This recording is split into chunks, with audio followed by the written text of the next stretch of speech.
Kerala Blasters ആരാധകരും മാനേജ്മെന്റും ഉറ്റുനോക്കിയ മത്സരമായിരുന്നു മുഹമ്മദൻസിനെതിരെയുള്ളത്. ലൈനപ്പിൽ തന്നെ പല ഇമ്പോർട്ടന്റ് താരങ്ങളും ഇല്ലായിരുന്നു, പ്രത്യേകിച്ചും ഹീസസ് ഹിമിനസ്. ഹാംസ്ട്രിങ് ഇഞ്ചുറിയാണ് ഹിമിനസിനെന്ന് റിപ്പോർട്ട്സും വരുന്നുണ്ട്. കൂടാതെ മിഡ്ഫീൽഡിൽ ഇഞ്ചേർഡായ വിപിൻ മോഹനനും ഇല്ലായിരുന്നു. ബാക്ക് ലൈനിൽ മിലോസ് ഡ്രിങ്കിച്ച്, ഹോർമി സഖ്യവും, ലെഫ്റ്റ് ബാക്ക് റോളിൽ നവോച്ചയും, റൈറ്റ് ബാക്ക് റോളിൽ സന്ദീപ് സിംഗും എത്തി. മിഡ്ഫീൽഡിൽ ഫ്രെഡിക്കൊപ്പം ഡാനിഷ് ഫാറൂഖും എത്തി. ലിറ്ററലി ഫസ്റ്റ് ഹാഫിൽ നമ്മൾ കാര്യമായി ഒന്നും ചെയ്തിട്ടില്ല. ബാക്ക് ത്രീയും നവോച്ചയെ കുറച്ച് അറ്റാക്കിംഗ് സൈഡിൽ നമ്മൾ കണ്ടു. യൂഷ്വലി സ്റ്റാറിയുടെ അതേ ഗെയിം പ്ലാൻ തന്നെയായിരുന്നു ഫസ്റ്റ് ഹാഫിൽ കണ്ടത്. സ്ട്രൈക്കറായി പെപ്പറയ്ക്കൊപ്പം ഫ്രീ റോളിൽ അഡ്രിയാൻ ലൂണ. എന്നാൽ മിഡ്ഫീൽഡിൽ കൺട്രോൾ ഒന്നും നമുക്കില്ലായിരുന്നു ശരിക്കും. ഫൈനൽ തേർഡിലേക്ക് നല്ല മൂവ്മെന്റുകൾ പോലും നടത്തിയതുമില്ല ടീം. ഫസ്റ്റ് ഹാഫിന്റെ ലാസ്റ്റ് മിനിറ്റിലാണ് കോറോയുടെ ഒരു ഹെഡർ പോസ്റ്റിൽ തട്ടി തെറിച്ചതും ആകെ കിട്ടിയ ഫസ്റ്റ് ഹാഫിലെ ഒരേ ഒരു നല്ല ചാൻസ്. സെക്കൻഡ് ഹാഫിൽ ബ്ലാസ്റ്റേഴ്സ് ഡിഫെൻസീവ്ലി കുറച്ചുകൂടി ഓർഗനൈസ്ഡ് ആയിരുന്നു. നവോച്ചയുടെ ഫോർവേഡ് ഇൻവോൾവ്മെന്റ് കുറയുകയും ചെയ്തു. ബാക്ക് ഫോർ ആ ഷേപ്പ് ഹോൾഡ് ചെയ്യാനും ടീമിന് സാധിച്ചു. ഈ ഗെയിമിൽ പ്രത്യേകിച്ചും സെക്കൻഡ് ഹാഫിൽ എടുത്തു പറയേണ്ടത് ലൂണയ്ക്ക് തിരിച്ചു കിട്ടിയ കോൺഫിഡൻസ് ആണ്. സെറ്റ് പീസിൽ നമ്മുടെ ടാർഗറ്റ് മാനാണ് മിലോസ് ഡ്രിങ്കിച്ച് എന്ന ഡിഫൻഡർ. എന്നാൽ സ്റ്റാറിയുടെ സമയത്ത് കോർണേഴ്സിൽ നമ്മുടെ ടാർഗറ്റ് മാനെ കണ്ടെത്താൻ കോർണേഴ്സിൽ നമുക്ക് കോർണർ ടേക്കേഴ്സിന് സാധിച്ചിരുന്നില്ല, പ്രത്യേകിച്ചും ലൂണയ്ക്ക്. എന്നാൽ ആദ്യ ഗോളിന് മുമ്പ് ശ്രദ്ധിച്ചാൽ ലൂണയുടെ പല ഇൻസ്വിംഗർ ഡെലിവറീസും മിലോസിന് കറക്റ്റ് ലെവലിൽ എത്തുന്നുണ്ടായിരുന്നു. ഇതൊരു പോസിറ്റീവ് സൈൻ തന്നെയാണ്. ഫസ്റ്റ് ഹാഫിൽ ബോക്സിൽ നോവയുടെ പല ക്രോസസും ഗോൾ ആകാതിരുന്നത് പെപ്ര ഒരു പ്രോപ്പർ സ്ട്രൈക്കർ മെറ്റീരിയൽ അല്ലാത്തത് കൊണ്ട് മാത്രമാണ്. ലൂണ കോൺഫിഡൻസിലേക്ക് വരണം ടീമിനെ. ഈ ഗെയിമിൽ അതിൻ്റെ ചെറിയ സൈൻസ് ഉണ്ടായിരുന്നു. ആ ലാസ്റ്റ് ഗോളിൽ കോഫിന് കൊടുത്ത ലോബ്ഡ് ബോൾ, പ്രത്യേകിച്ചും ആ ഫ്രീ സ്പേസിലേക്ക് പ്ലെയർ എത്തുന്നത് വരെ ലാഗാക്കിയ രീതി. കളിയിലുടനീളം ഇങ്ങനെ കുറേ ലൂണയുടെ ലോബ്ഡ് ബോൾസ് നമുക്ക് കാണാൻ സാധിക്കും.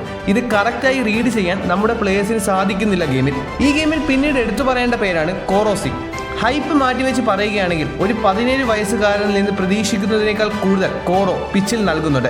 പ്രത്യേകിച്ചും ബോക്സിലെ കോറോയുടെ പൊസിഷനിങ് ഒട്ടും തന്നെ പേടിയില്ലാതെ ടൈറ്റ് സ്പേസിലേക്ക് ഓടിയെത്തുന്നുണ്ട് കോറോ. രാഹുൽ KP പോലെ ബോൾ നീട്ടിയിട്ട് പേസി വിങ്ങർ അല്ല കോറോ, നല്ല ക്ലോസ് കൺട്രോളുള്ള പ്ലെയർ. സെക്കൻഡ് ഗോൾ നോവയുടെ ഹെഡറിന് കൊടുത്ത ക്രോസ് ആ ക്വാളിറ്റി കാട്ടിത്തരുന്നുമുണ്ട്. സീസണിലെ 3ാമത്തെ അസിസ്റ്റാണ് കോറയുടേത്. ഒരു നല്ല കോച്ചിൻ്റെ അണ്ടറിൽ ഇനിയും ഏറെ ഡെവലപ്മെൻറ്റ് നടത്താനുള്ള ടാലൻ്റ് ഉണ്ട് കോറയ്ക്ക്. കൂടാതെ പ്രസ് ചെയ്യുന്നതിൻ്റെ എഫക്റ്റീവ്നെസ്സും. BFCക്കെതിരെയും കോറയുടെ പ്രസ്സിംഗ് പലതവണ ശ്രദ്ധയിൽപ്പെട്ടതാണ്.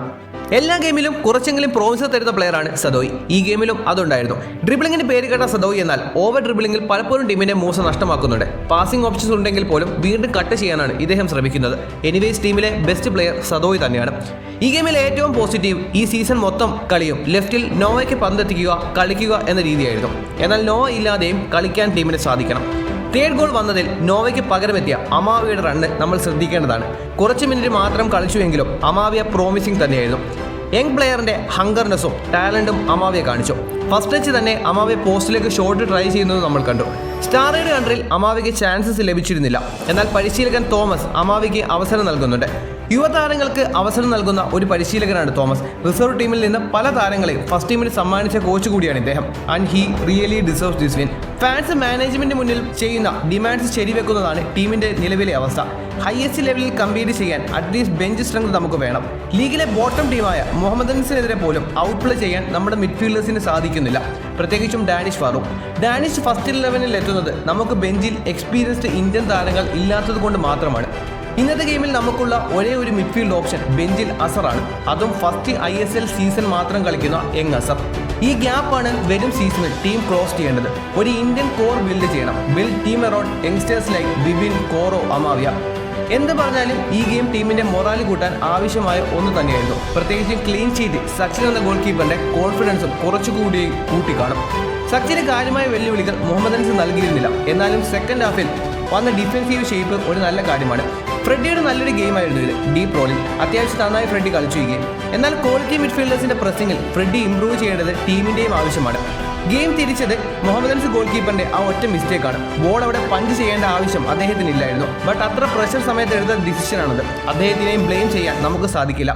ആ ഗോളാണ് ബ്ലാസ്റ്റേഴ്സിന് കുറച്ചുകൂടി കോൺഫിഡൻസ് ഈ ഗെയിമിൽ നൽകിയത്. പിന്നെ ബാക്ക് ലൈനിൽ ഹോർമിപ്പ എക്സലന്റ് പെർഫോമൻസ് ആയിരുന്നു. ശരിക്കും ബാക്ക് ലൈനിൽ ആ എനർജി ഉണ്ടായിരുന്നു ഹോർമിക്ക്. സന്ദീപും വലിയ രീതിയിൽ ഓവർലാപ്പിംഗ് റണ്ണുകൾ നടത്താതെ കുറച്ച് ഡിഫൻസീവായിട്ടാണ് ഈ ഗെയിം അപ്രോച്ച് ചെയ്തത്. ഡിഫൻസിൽ അതിൻ്റെ മാറ്റങ്ങളും നമുക്ക് കാണാൻ സാധിക്കും. ഹൈ ഇൻറ്റൻസിറ്റി അറ്റാക്കിംഗ് ഫുട്ബോൾ കളിക്കാൻ പോകുമ്പോഴാണ് നമ്മൾ എക്സ്പോസ്ഡ് ആകുന്നത്. കൗണ്ടറിൽ ഒപ്പറൻസ് നമ്മളെ ബീറ്റ് ചെയ്യും. ആദ്യം ഈ അറ്റാക്കിംഗ് ഫുട്ബോൾ കളിക്കാനുള്ള സപ്പോർട്ട് കൊടുക്കാനുള്ള ക്വാളിറ്റി നമ്മുടെ ഡിഫൻഡേഴ്സിന് കുറവാണ്. പ്രത്യേകിച്ചും കൗണ്ടറിൽ മിലോസിന് പേസ് പ്ലേയേഴ്സിനെ ബീറ്റ് ചെയ്യാൻ സാധിക്കില്ല. ഇവിടെയാണ് ഈ ഡിഫൻസീവ് ഷേപ്പ് ക്രിയേറ്റ് ചെയ്യാൻ ടീം നോക്കേണ്ടത്. ഈ ഗെയിമിൽ സെക്കൻഡ് ഹാഫിൽ ഇത് ഒരുവിധം നന്നായി എക്സിക്യൂട്ട് ചെയ്യാൻ ടീമിന് കഴിഞ്ഞു. ഹൈലൈൻ കളിക്കാതെ ലോ ബ്ലോക്ക് കളിച്ച് ഇനിയുള്ള മാച്ചസ് ജയിച്ചാൽ പ്ലേ ഓഫ് കളിക്കാനുള്ള ചാൻസസ് ടീമിനുണ്ട്. ഇനി വരുന്ന പരിശീലകരും ഇത് തന്നെയാകും ഫോക്കസ് ചെയ്യുന്നത്. ശരിക്കും വിബിൻ്റെ ആബ്സെൻസിൽ മിലോസിനെ മാറ്റി ഓൾ ഇന്ത്യ ഡിഫൻസ് കളിച്ച് കോഫിനെ മിഡിൽ കളിപ്പിക്കുന്നതും ഒരു ഓപ്ഷനാണ്. വരും ഗെയിമിൽ ഈ കോമ്പിനേഷൻസ് നമുക്ക് ചിലപ്പോൾ കാണാൻ സാധിക്കും.